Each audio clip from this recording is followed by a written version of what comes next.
Ciclo ovárico. Al llegar a la pubertad, la mujer comienza a tener ciclos regulares cada mes. Estos ciclos sexuales están controlados por el hipotálamo. La hormona liberadora de gonadotropinas, Gonadotropin Releasing Hormone, GnRH, sintetizada por el hipotálamo, actúa sobre las células del lóbulo anterior de la glándula hipófisis, adenohipófisis, que a su vez secretan gonadotropinas. Estas hormonas, la hormona estimulante del folículo, Follicle Stimulating Hormone, FSH, y la hormona luteinizante, Luteinizing Hormone, LH, estimulan y controlan los cambios cíclicos en el ovario. Al inicio de cada ciclo ovárico, entre 15 y 20 folículos primarios, preantral, reciben estimulación para crecer bajo la influencia de la FSH. La hormona no es necesaria para promover el desarrollo de los folículos primordiales hasta la fase de folículo primario, pero sin ella estos folículos primarios mueren y se atresian. De este modo, la FSH rescata entre 15 y 20 de estas células a partir de una reserva de folículos primarios, que están en formación continua FAFIX 3A1 y 3A2. En condiciones normales, solo uno de estos folículos alcanza la madurez completa y solo un ovocito se libera. Los otros degeneran y desarrollan atresia. En el ciclo siguiente, otro grupo de folículos primarios es reclutado y, de nuevo, solo uno de ellos alcanza la madurez.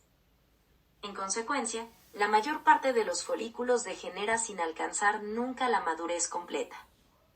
Cuando un folículo sufre atresia, el ovocito y las células foliculares circundantes degeneran y son sustituidos por tejido conectivo para formar un cuerpo o folículo atrésico. La FSH también estimula la maduración de las células foliculares, de la granulosa, que circundan al ovocito. A su vez, la proliferación de estas células es mediada por el factor de diferenciación del crecimiento 9, Growth Differentiation Factor 9, GDF9, un miembro de la familia del factor de crecimiento transformante beta, Transforming Growth Factor, TGF.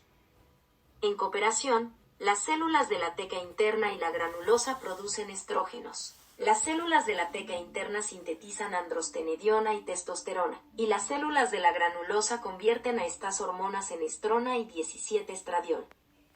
Como consecuencia de esta síntesis de estrógenos, el endometrio uterino entra a la fase folicular o proliferativa. Ocurre un adelgazamiento del moco cervical para permitir el paso de los espermatozoides. El lóbulo anterior de la glándula hipófisis recibe estimulación para secretar LH. A la mitad del ciclo existe un brote de LH que eleva las concentraciones del factor promotor de la maduración, lo que hace que los ovocitos terminen la primera división meiótica e inicien la segunda división meiótica. Estimula la producción de progesterona en las células del estroma folicular, luteinización. Induce la rotura del folículo y la ovulación. Ovulación. En los días inmediatos previos a la ovulación, bajo la influencia de FSH y LH, el folículo vesicular crece con rapidez hasta alcanzar un diámetro de 25 milímetros y se convierte en un folículo vesicular maduro, de Graf. A la par del desarrollo final del folículo vesicular ocurre un incremento abrupto de LH, que hace que el ovocito primario complete la primera división meiótica y el folículo ingrese a la etapa vesicular madura preovulatoria. También da inicio la segunda división meiótica, si bien el ovocito queda detenido en su metafase alrededor de 3 horas antes de la ovulación. Entretanto, la superficie del ovario comienza a mostrar un abultamiento localizado, y en su ápice aparece un centro vascular, el estigma. La concentración alta de LH incrementa la actividad de la colagenasa, lo que da origen a la digestión de las fibras de colágena que circundan al folículo. Las concentraciones de prostaglandinas también aumentan en respuesta al pico de LH e inducen contracciones musculares locales en la pared del ovario. Esas contracciones expulsan al ovocito, el cual es liberado junto con las células de la granulosa derivadas del cúmulo u óforo que lo rodean, ovulación, y flota para salir del ovario, FIG 3A3. Algunas de las células del cúmulo u óforo se reacomodan en torno a la zona pelúcida para constituirla corona radiada Fa-Fix. 3A3 BA3A6. Figura 3A1 imagen que muestra el papel del hipotálamo y la glándula hipófisis en la regulación del ciclo ovárico. Bajo la influencia de la GnRH derivada del hipotálamo, la hipófisis libera las gonadotropinas FSH y LH. Los folículos son estimulados por la FSH para crecer y por FSH y LH para madurar. La ovulación ocurre cuando las concentraciones de LH se incrementan hasta alcanzar niveles altos. La LH también promueve el desarrollo del cuerpo lúteo. 1. Folículo primordial. 2. Folículo en crecimiento. 3. Folículo vesicular. 4. Folículo vesicular maduro, de Graf. Figura 3A2 folículo primordial. B. Folículo en crecimiento. C. Folículo vesicular. Cada día, a partir de la reserva de folículos primordiales, A, algunos comienzan a convertirse en folículos en crecimiento, B, y este crecimiento depende de FSH. Al tiempo que el ciclo avanza, la secreción de FSH recluta a los folículos en crecimiento para comenzar su transformación en folículos vesiculares, antrales, C. Durante los últimos días de la maduración de los folículos vesiculares, los estrógenos, sintetizados por las células foliculares y de la teca, estimulan el incremento de la producción de LH en la glándula hipófisis, Fig3A1, y esta hormona induce al folículo a ingresar a la etapa vesicular madura, de Graf, para completar la primera división meiótica e ingresar a la segunda, en cuya metafase se detiene alrededor de 3 horas antes de la ovulación. Cuerpo amarillo, lúteo. Tras la ovulación, las células de la granulosa que permanecen en la pared del folículo roto, junto con las derivadas de la teca interna, son vascularizadas por los vasos sanguíneos circundantes. Bajo la influencia de la LH, estas células desarrollan un pigmento amarillento y se transforman en células luteínicas, que constituyen el cuerpo lúteo y secretan estrógenos y progesterona, Fig3A3C. La progesterona, junto con algo de estrógeno, hace que la mucosa uterina ingrese a la fase progestacional o secretoria, para prepararse para la implantación del embrión. Poco antes de la ovulación, las fimbrias de la tuba uterina barren la superficie del ovario, y la tuba misma comienza a contraerse de manera rítmica.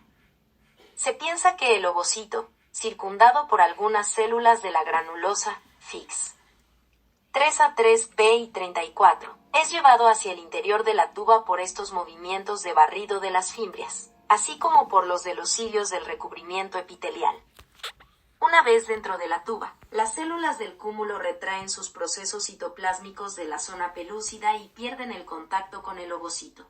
Ya que el ovocito se encuentra dentro de la tuba uterina, es impulsado por contracciones musculares peristálticas de la tuba y por los cilios de la mucosa tubaria, siendo la velocidad de su transporte regulada por el ambiente endocrino durante y después de la ovulación.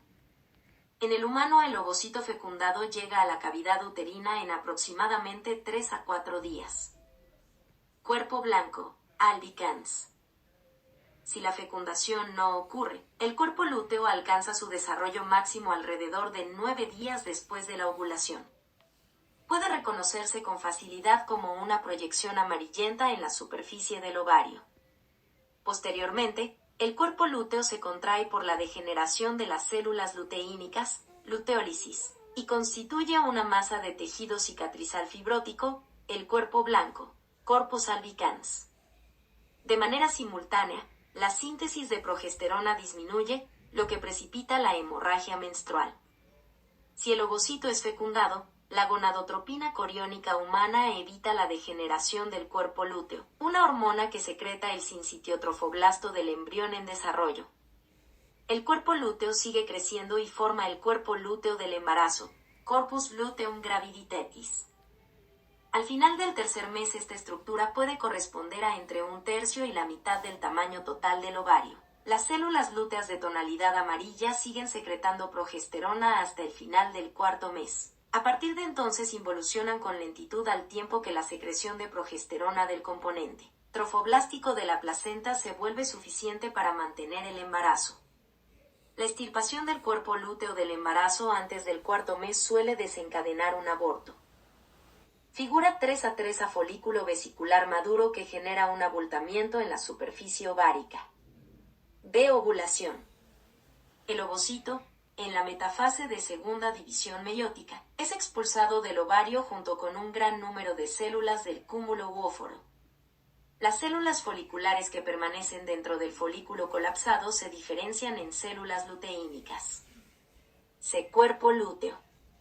Obsérvese el gran tamaño del cuerpo lúteo, que adquiere por la hipertrofia y la acumulación de lípidos en las células de la granulosa y la teca interna. La cavidad remanente del folículo es ocupada por fibrina. Figura 3A relación entre las fimbrias y el ovario. Las fimbrias captan al ovocito y lo impulsan hacia el interior de la tuba uterina. Figura 3A micrografía electrónica de barrido en que se observa a los espermatozoides uniéndose a la zona pelúcida. D. Las tres fases de la penetración del ovocito. En la fase 1 los espermatozoides pasan por la barrera de la corona radiada. En la fase 2 uno o más espermatozoides penetran la zona pelúcida. En la fase 3 un espermatozoide penetra la membrana del ovocito al tiempo que pierde su propia membrana plasmática. En el recuadro se muestra a un espermatocito normal con el capuchón acrosómico de su cabeza. Fecundación. La fecundación, el proceso por el cual los gametos masculino y femenino se fusionan, ocurre en la región ampular de la tuba uterina. Se trata del segmento más amplio de la tuba y se ubica en cercanía al ovario. Fig. 3A. Los espermatozoides pueden conservar durante varios días su viabilidad dentro del aparato reproductor femenino. Solo 1% de los espermatozoides depositados en la vagina ingresa al cuello uterino, donde pueden sobrevivir muchas horas. El movimiento del espermatozoide desde el cuello uterino hasta la tuba uterina ocurre por contracciones musculares del útero y de la tuba uterina, y de manera escasa por su propia propulsión. El viaje desde el cuello uterino hasta el oviducto puede realizarse en tan solo 30 minutos, o requerir hasta 6 días. Tras llegar al istmo, los espermatozoides pierden motilidad y detienen su migración. En el momento de la ovulación los espermatozoides recuperan motilidad, quizá por la presencia de quimioatrayentes sintetizados por las células del cúmulo que circundan al óvulo, y nadan hasta el ámpula, donde suele ocurrir la fecundación. Los espermatozoides no pueden fecundar al ovocito justo después de llegar al aparato reproductor femenino, sino deben experimentar 1. Capacitación y 2. Reacción acrosómica para adquirir esta capacidad. Figura 3A ovocito justo tras la ovulación, en el que se observa el uso de la segunda división meiótica. D. Un espermatozoide penetró al ovocito, mismo que ha terminado su segunda división meiótica. Los cromosomas del ovocito se encuentran dispuestos en un núcleo vesicular, el pronúcleo femenino. Las cabezas de varios espermatozoides quedan retenidas en la zona pelúcida. C. Pronúcleos masculino y femenino. D. E. Los cromosomas se distribuyen en el uso, se separan en sentido longitudinal y se desplazan hacia polos opuestos. F. Etapa bicelular. La capacitación es un periodo de acondicionamiento en el aparato reproductor femenino, que en el humano dura alrededor de 7 horas. Así, dirigirse con rapidez al ámpula no es una ventaja, puesto que la capacitación no ha ocurrido y los espermatozoides en esa condición no pueden fecundar al óvulo. Gran parte del acondicionamiento que ocurre durante la capacitación tiene lugar en la tuba uterina y supone interacciones epiteliales que implican al espermatozoide y a la superficie mucosa de la tuba. Durante este periodo se retiran una capa de glucoproteínas y proteínas del plasma seminal de la membrana plasmática que cubre la región acrosómica del espermatozoide. Solo un espermatozoide capacitado puede pasar entre las células de la corona y desarrollar una reacción acrosómica. La reacción acrosómica, que ocurre tras la unión con la zona pelúcida, es inducida por las proteínas de esa zona. Esta reacción culmina con la liberación de las enzimas necesarias para la penetración de la zona pelúcida, entre ellas sustancias similares a la acrosina y la tripsina. Fig. 3A. Las fases de la fecundación incluyen las siguientes. Fase 1. Penetración de la corona radiata. Fase 2. Penetración de la zona pelúcida. Fase 3. Fusión de las membranas celulares del ovocito y el espermatozoide. Fase 1. Penetración de la corona radiada. De los 200 a 300 millones de espermatozoides que de ordinario son depositados en el aparato genital femenino, solo entre 300 y 500 llegan al sitio de la fecundación. Solo uno de estos fecunda al óvulo. Se piensa que el resto auxilia al espermatozoide fecundador para penetrar las barreras que protegen al gameto femenino. El espermatozoide capacitado pasa con libertad entre las células de la corona radiata, Fig. 3 a 5. Fase 2. Penetración de la zona pelúcida. La zona pelúcida es una cubierta de glucoproteínas que circunda al óvulo y facilita y mantiene la unión con el espermatozoide, al tiempo que induce la reacción acrosómica.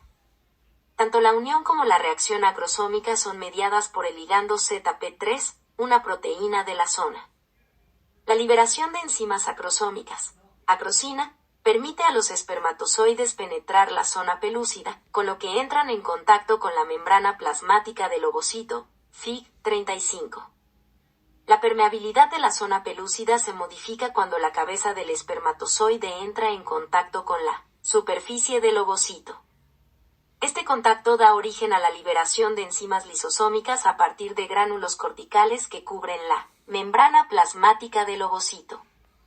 A su vez, estas enzimas alteran las propiedades de la zona pelúcida, reacción de zona, para evitar la penetración de otros espermatozoides, e inactivan sitios receptores para los espermatozoides específicos de la especie en la superficie de la zona pelúcida. Se han encontrado otros espermatozoides incrustados en la zona pelúcida, pero solo uno parece ser capaz de penetrar al ovocito, Fig. 3 a 6. Fase 3. Fusión de las membranas celulares del ovocito y el espermatozoide. La adhesión inicial del espermatozoide al ovocito es mediada en parte por la interacción de integrinas, ubicadas sobre el ovocito y sus ligandos, desintegrinas, en el espermatozoide. Tras la adhesión, las membranas plasmáticas del espermatozoide y el óvulo se fusionan, Fig. 3 a 5.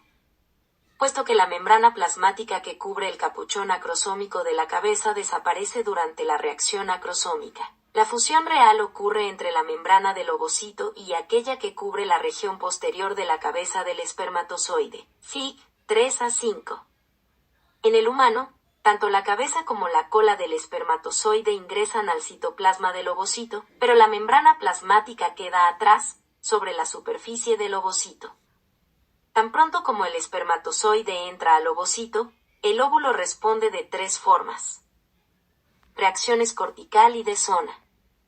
Como consecuencia de la liberación de los gránulos corticales del ovocito, que contienen enzimas lisosómicas, 1. La membrana del ovocito se vuelve impenetrable para otros espermatozoides, y 2. La zona pelúcida altera su estructura y composición para evitar que los espermatozoides se enlacen y penetren. Estas reacciones impiden la polispermia, penetración de más de un espermatozoide al ovocito. Reinicio de la segunda división meiótica. El ovocito termina su segunda división meiótica de inmediato tras el ingreso del espermatozoide. Una de las células hijas, que recibe apenas citoplasma, se conoce como segundo cuerpo polar. La otra célula hija es el ovocito definitivo.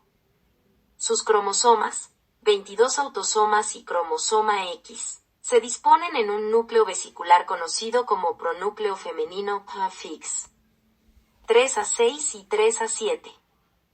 Activación metabólica del óvulo. El factor activador es quizá portado por el espermatozoide. La activación abarca los eventos celulares y moleculares relacionados con la embriogénesis temprana. Entretanto, el espermatozoide se desplaza hacia adelante hasta que se ubica en cercanía al pronúcleo femenino.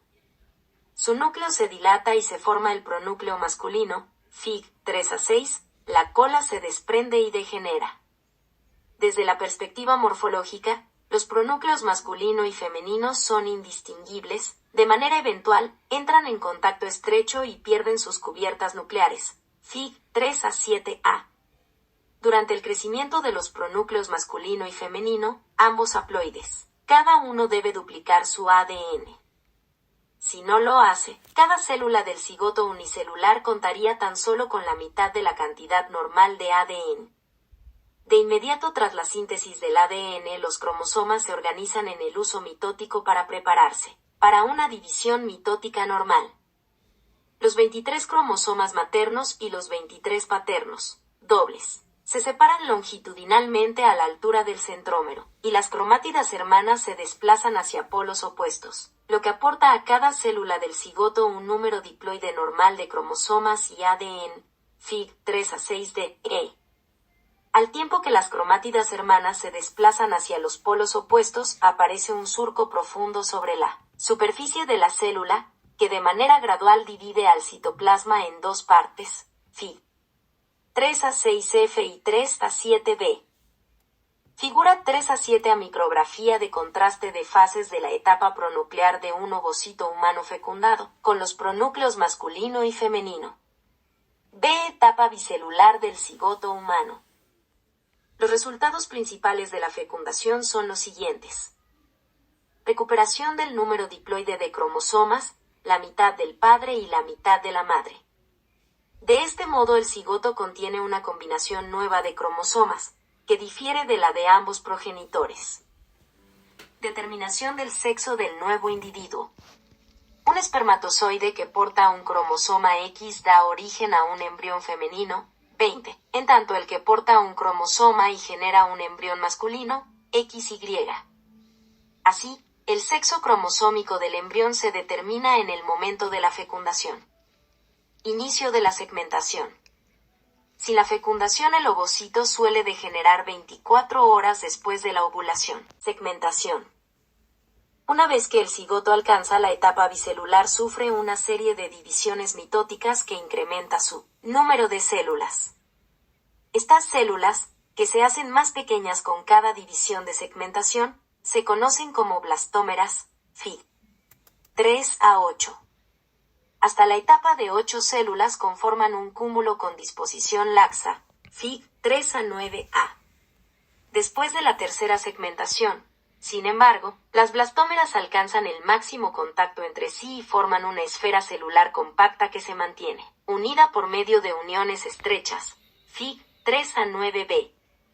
Este proceso, la compactación, segrega a las células internas, que tienen una comunicación extensa mediada por uniones nexo, de las externas. Alrededor de 3 días después de la fecundación las células del embrión compactado se dividen de nuevo para formular la mórula de 16 células. Las células al interior de la mórula constituyen la masa celular interna, y las células circundantes forman la masa celular externa. La masa celular interna origina en sí los tejidos del embrión, en tanto la masa celular externa constituye el trofoblasto, que contribuye después a la formación de la placenta. Figura 3 a 8 Desarrollo del cigoto desde la etapa bicelular hasta la de mórula tardía. La etapa bicelular se alcanza alrededor de 30h después de la fecundación. La etapa de 4 células ocurre aproximadamente a las 40h. La etapa de 12 a 16 células se desarrolla en torno a los 3 días, y la etapa de mórula tardía se alcanza alrededor del cuarto día. Durante este periodo las blastómeras permanecen rodeadas por la zona pelúcida, que desaparece al final del cuarto día. Formación del blastocisto.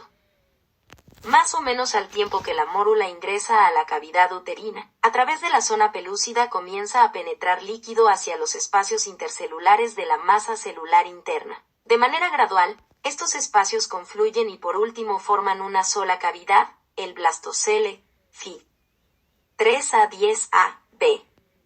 En ese momento el embrión se denomina blastocisto. Las células de la masa celular interna, denominadas ahora embrioblasto, se ubican en un polo, en tanto la masa de células externas, o trofoblasto, se aplanan y constituyen la pared epitelial del blastocisto, Fig 3 a 10a, b. La zona pelúcida desaparece, lo que permite el inicio de la implantación. En el humano las células trofoblásticas ubicadas sobre el polo embrioblástico comienzan a penetrar entre las Células epiteliales de la mucosa uterina alrededor del sexto día, Fig. 3 a 10c. Estudios nuevos sugieren que la L-selectina en las células trofoblásticas y sus receptores de carbohidratos en el epitelio uterino median el anclaje inicial del blastocisto al útero. Las selectinas son proteínas de unión a carbohidratos que participan en las interacciones entre los leucocitos y las células endoteliales que permiten la captura de leucocitos a partir de la sangre que fluye. Un mecanismo similar se propone ahora para la captura del blastocisto en el epitelio uterino, a partir de la cavidad uterina. Tras la captura mediada por selectinas, la fijación adicional y la invasión del trofoblasto implica a las integrinas que expresa el trofoblasto, y a las moléculas de la matriz extracelular laminina y fibronectina. Los receptores de integrinas para la laminina promueven la fijación, en tanto los de la fibronectina estimulan la migración. Estas moléculas también interactúan con vías de traducción de señales para regular la diferenciación del trofoblasto, de tal modo que la implantación es consecuencia de una acción conjunta del trofoblasto y el endometrio. Así, al final de la primera semana del desarrollo, el cigoto humano ha pasado por las fases de mórula y blastocisto, y ha comenzado su implantación en la mucosa uterina. Figura 3 a 9 micrografías electrónicas de barrido de embriones de ratón de 8 células no compactadas, A, y compactadas, B. En el estado no compactado pueden apreciarse los límites de cada blastómera, en tanto tras la compactación el contacto entre células se incrementa al máximo y los límites celulares se hacen imperceptibles. Figura 3 a 10 a corte de un blastocisto humano de 107 células en que se aprecia la masa celular interna y las células del trofoblasto. Ve representación esquemática de un blastocisto humano recuperado a partir de la cavidad uterina a los 4.5 días, aproximadamente. Azul, masa celular interna o embrioblasto. Verde, trofoblasto. Representación esquemática de un blastocisto al sexto día del desarrollo, en que se observa a las células del trofoblasto en el polo embrionario del blastocisto penetrando la mucosa uterina. El blastocisto humano comienza a penetrar la mucosa uterina al sexto día del desarrollo. Epiblasto, hipoblasto y formación del eje. Por la influencia de los factores de crecimiento fibroblásticos y en una etapa temprana del blastocisto, las células del embrioblasto se diferencian en células del epiblasto y del hipoblasto, Fig. 3 a 11a. Al inicio estas células se encuentran diseminadas en el embrioblasto, pero al acercarse el momento de la implantación se segregan según su determinación para convertirse en una capa dorsal de células epiblásticas y una capa ventral de células hipoblásticas adyacente a la cavidad del blastocisto. Blastocell, Fig. 3 a 11b. Así, se establece en el embrión la polaridad dorsoventral. Además, algunas células del hipoblasto están determinadas para constituir el endodermo visceral anterior, EVA, y estas células migran hacia lo que se convertirá en el extremo craneal del embrión, Fig. 3 a 11b. Las células EVA se clasifican como endodermo, al igual que el hipoblasto en su totalidad, y son responsables de secretar antagonistas de la proteína / molécula nodal, como Cerberus y Lefty1, que actúan sobre las células adyacentes del epiblasto para determinar el extremo craneal del embrión. En ausencia de estos inhibidores, nodal establece la estría primitiva en el extremo caudal del embrión. De este modo, el eje cráneo-caudal embrionario se establece cerca del momento de la implantación, días 5.5 a 6. Figura 3 a 11a. En la etapa de blastocisto temprano, las células quedan determinadas para convertirse en células del epiblasto y del hipoblasto, si bien se encuentran diseminadas en el embrioblasto. D. Cerca del momento de la implantación, días 5.5 a 6. Las células del hipoblasto se desplazan para constituir una capa ventral al epiblasto en adyacencia al blastocele. Además, algunas células del hipoblasto constituyen el endodermo visceral anterior, EVA, y estas células migran hacia el futuro extremo craneal del embrión. En ese sitio emiten señales a las células epiblásticas cercanas para formar las estructuras craneales. Obsérvese que la formación y la ubicación del hipoblasto y el EVA establecen los ejes dorsoventral y cráneo-caudal del embrión, respectivamente. El útero en el momento de la implantación. La pared del útero está constituida por 3 capas. Endometrio o recubrimiento mucoso de su pared interna. Miometrio, una capa gruesa de músculo liso. Perimetrio, una capa peritoneal que cubre su pared externa. Fi 3 a 12. Desde la pubertad, 11 a 13 años, hasta la menopausia, 45 a 50 años. El endometrio experimenta cambios en un ciclo de alrededor de 28 días, bajo el control hormonal de los ovarios. Durante este ciclo menstrual el endometrio uterino pasa por 3 fases. Fase folicular o proliferativa. Fase secretoria o progestacional. Fase menstrual fix. 3 a 13 y 3 a 14. La fase proliferativa inicia al final de la fase menstrual. Se encuentra bajo la influencia del estrógeno y ocurre en paralelo al crecimiento de los folículos ováricos. La fase secretoria comienza cerca de 2 a 3 días después de la ovulación, en respuesta a la progesterona producida por el cuerpo lúteo. Si no tiene lugar la fecundación, el desprendimiento del endometrio, capas compacta y esponjosa, marca el inicio de la fase menstrual. Si hay fecundación, el endometrio facilita la implantación y contribuye a la formación de la placenta. Más adelante, durante la gestación, la placenta asume la tarea de la síntesis hormonal y el cuerpo lúteo se degenera. Figura 3 a 12 eventos que ocurren durante la primera semana del desarrollo humano. 1. Ovocito inmediatamente después de la ovulación. 2. Fecundación, alrededor de 12 a 24 h después de la ovulación. 3. Fase de pronúcleos masculino y femenino. 4. Uso de la primera división mitótica. 5. Etapa bicelular, cerca de las 30 horas de edad. 6. Mórula que contiene 12 a 16 blastómeras, alrededor de 3 días de edad. 7. Etapa de mórula avanzada en que se ingresa al lumen uterino, alrededor de 4 días de edad. 8. Etapa de blastocisto temprano, alrededor de 4.5 días de edad. La zona pelúcida ha desaparecido. 9. Fase temprana de la implantación. El blastocisto tiene alrededor de 6 días de edad. El ovario muestra las etapas de transformación desde el folículo primario y el folículo preovulatorio, así como un cuerpo lúteo. El endometrio uterino se muestra en la fase progestacional. Figura 3 a 13 cambios de la mucosa uterina correlacionados con los propios del ovario. La implantación del blastocisto ha desencadenado el desarrollo de un cuerpo lúteo gestacional voluminoso. La actividad secretora del endometrio se incrementa de manera gradual como consecuencia de las grandes cantidades de progesterona que produce el cuerpo lúteo del embarazo. Figura 3 a 14 cambios de la mucosa uterina, endometrio, y cambios correspondientes en el ovario durante un ciclo menstrual regular sin fecundación.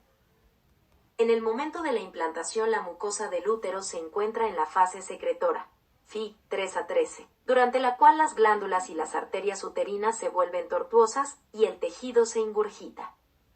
Como consecuencia pueden reconocerse 3 capas distintas en el endometrio, una capa compacta superficial, una capa esponjosa intermedia y una capa basal delgada, Fi 313. De ordinario, el blastocisto humano se implanta en el endometrio a lo largo de la cara anterior o posterior del cuerpo del útero, donde queda incluido entre los orificios glandulares, Fi 3 a 13.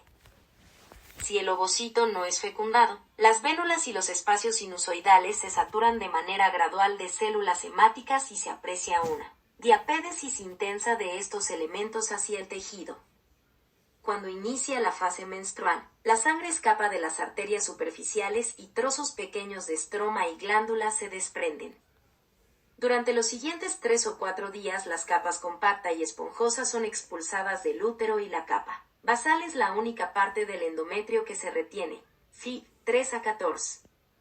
Esta estructura, que es irrigada por sus propias arterias, las arterias basales, funge como capa regenerativa para la reconstrucción de glándulas y arterias en la fase proliferativa, Fi 3 a 14.